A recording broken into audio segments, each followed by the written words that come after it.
Hai semua, selamat datang di channel Baca Saham. Pada video ini, kita akan bahas satu topik dengan judul Saham LQ45 pilihan terbaik dan termurah, PER 4 kali dan PBV 0,5 kali. Untuk itu, simak video ini sampai habis ya, agar mendapat pemahaman yang utuh. Dalam video ini, Mimin mau bahas satu saham besar yang berada di indeks LQ45, tapi valuasinya sangat rendah. PER-nya hanya 4 kali dengan PBV 0,5 kali. Padahal perusahaan mampu menghasilkan kenaikan kinerja di mana mencetak laba 176 juta dolar dan naik sebanyak 26%. Saham ini dulunya luar biasa dan difavoritkan, dan banyak orang menjadi kaya mendadak setelah membeli saham ini karena di-hold dalam beberapa tahun saja. Dengan valuasi serendah ini, apakah kenaikan harga di masa lalu bisa terulang lagi? Nah, karena laporan terbarunya sudah terbit, dalam video ini Mimin mau bahas kinerja triwulan 1 2022 saham ini. Tentu saja akan ada kesimpulan di akhir video dari aspek yang dibahas. Untuk itu, nonton sampai selesai ya. Seperti biasa, pembahasan ini bersifat edukasi dan bukan rekomendasi. Kamu bisa saja rugi jika beli saham ini. Untuk itu, selalu berhati-hati sebelum membeli saham. Disclaimer on ya.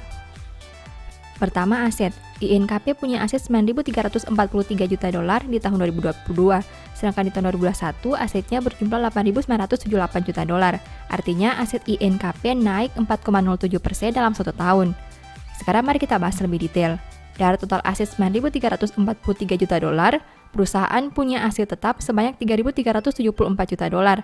Artinya 36,11% aset INKP berada dalam bentuk ini. Jika dibanding tahun sebelumnya, pos ini turun 1,63%. Selain aset tetap, ada juga kas dan setara kas. Dari total aset 9.343 juta dolar, perusahaan punya kas dan setara kas sebanyak 1.278 juta dolar. Artinya komponen ini punya porsi kedua terbesar di dalam aset perusahaan. Jika dibanding tahun sebelumnya, pos ini naik 21,14%. Kedua, liabilitas. INKP punya liabilitas 4.407 juta dolar sampai triwulan 1 2022. Sedangkan di tahun 2021, liabilitasnya berjumlah 4.219 juta dolar. Artinya, hutang INKP naik 4,46% dalam 1 tahun. Nah, dari total liabilitas 4.407 juta dolar, perusahaan punya pinjaman bank jangka pendek sebanyak 1.141 juta dolar. Artinya, 25,89% hutang INKP berada dalam bentuk ini. Jika dibanding tahun sebelumnya, pos ini tetap atau tidak mengalami perubahan. Selain pinjaman bank jangka pendek, ada juga utang obligasi. Dari total liabilitas 4.407 juta dolar, perusahaan punya utang obligasi sebanyak 830 juta dolar. Artinya, komponen ini punya porsi kedua terbesar di dalam liabilitas perusahaan. Jika dibanding tahun sebelumnya, pos ini naik 11,41%.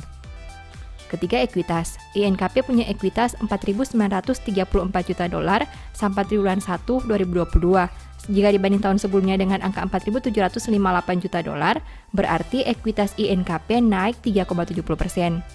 Dari total ekuitas 4.934 juta dolar, perusahaan punya saldo laba belum digunakan sebanyak 2.712 juta dolar. Artinya 54,97% ekuitas INKP berada dalam bentuk ini. Jika dibanding tahun sebelumnya, pos ini naik 6,94%. Keempat, pendapatan. INKP punya pendapatan 995 juta dolar sampai triwulan 1 2022. Sedangkan di tahun 2021, pendapatannya berjumlah 801 juta dolar. Berarti pendapatan perusahaan naik 24,22% dalam 1 tahun terakhir. Kelima, biaya pokok. INKP punya biaya pokok penjualan sebanyak 630 juta dolar. Sedangkan di tahun 2021, biayanya berjumlah 553 juta dolar. Berarti biaya pokok INKP naik 13,92% dalam 1 tahun terakhir. Keenam, laba. INKP mampu menghasilkan laba sebanyak 176 juta dolar. Jika dibanding tahun sebelumnya di angka 139 juta dolar, berarti laba INKP naik 26,62% dalam 1 tahun terakhir. Ketujuh, rasio keuangan. INKP punya ROE 14,32% dengan NPM 17,72%. Sedangkan untuk sisi resiko, saham ini punya DIR 89,32%. Rasio keuangan perusahaan INKP terbilang baik dengan ROE dan NPM yang berada di atas 10%. Selain itu, mereka juga punya DIR yang masih wajar, di mana total modal yang dimiliki lebih besar dari total utangnya. Kedelapan, valuasi. Saham ini punya PER 4,02 kali dan PBV 0,58 kali. Saham INKP punya valuasi PER dan PBV yang sangat rendah jika dibandingkan saham LQ45 lainnya. Cukup jarang akan kamu temukan saham besar dengan valuasi seperti ini. Apakah kamu tertarik mengkoleksi INKP di portofoliomu? Setelah melihat pembahasan tadi, ini kesimpulannya. 1. Total aset naik karena saldo kas yang bertambah. 2. Kenaikan liabilitas berasal dari pertumbuhan utang obligasi. 3. Total ekuitas naik karena saldo laba bertambah. 4. Pertumbuhan laba disebabkan oleh kenaikan pendapatan yang berada di atas biaya pokok. 5. Rasio keuangan terlihat memuaskan. 6. Valuasi PER dan PBV masih rendah dan menarik untuk dianalisa lebih lanjut. Demikian analisa singkat saham INKP berdasarkan laporan keuangan triwulan 1 2022. Selalu ingat bahwa pembahasan ini hanya dari sudut pandang pribadi. Tidak ada jaminan pasti profit dan mungkin saja kamu bisa rugi jika beli saham ini. Sebagai informasi, di tahun 2022, Mimin menulis e-book baru dengan judul Cara Cepat Analisa Laporan Keuangan. E-book ini ditulis karena Mimin lihat banyak pemula yang masih bingung dengan cara menganalisa laporan keuangan. Kalaupun bisa analisa, biasanya menghabiskan banyak waktu karena harus membaca laporan keuangan yang sangat tebal. Nah, dengan terbitnya e-book ini diharapkan kamu bisa menganalisa laporan keuangan secara mandiri dan tentunya tidak membuang banyak waktu. Banyak tips dan trik yang bisa digunakan sehingga kamu tidak perlu membaca angka satu persatu. Mimin juga memberi bonus file Excel secara gratis yang berguna untuk melakukan screening laporan keuangan otomatis. Kamu hanya perlu mengisi data keuangan dan formula Excel akan menganalisa secara otomatis serta memberi saran apakah laporan keuangan tersebut baik atau kurang baik. Apabila tertarik untuk membeli e-book ini, silakan chat WA ke nomor yang tercantum ya. Demikian informasi pada video ini, semoga bisa memberi manfaat kepada kamu semua ya. Oh iya, saya mau menyampaikan bahwa sekarang Baca Saham punya 3 e-book tentang saham yang mungkin saja bisa berguna bagi kamu, yaitu Strategi Nabung Saham, Analysis Report, dan The Stock Market. Berikut perbedaan antara 3 e-book tersebut. E-book Strategi Nabung Saham berfokus pada pembahasan teknik, money management, dan semua hal yang berhubungan dengan nabung saham. Poin intinya bisa dilihat pada tampilan berikut ini.